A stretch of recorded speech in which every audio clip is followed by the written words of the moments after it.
Today is my first official session with chiropractor Shan at Vitality Chiropractic Center. We did a review of my X-ray results previously, and chiropractor Shan compared my neck X-ray to an ideal X-ray. We also did a quick review of my goals. Chiropractor Shan set a timeline of 3 to 4 months for me to work on my recovery. Before my first adjustment, I took a nerve scan as usual. The whole process was very relaxing as I was guided step by step. After my adjustment, I was brought to the recovery room to rest my body for 15 minutes. The recovery room is a dark room with instrumental playing in the background to help relax my body.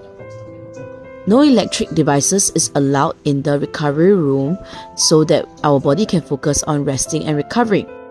After 15 minutes, I took another nerve scan to track my progress before ending my session.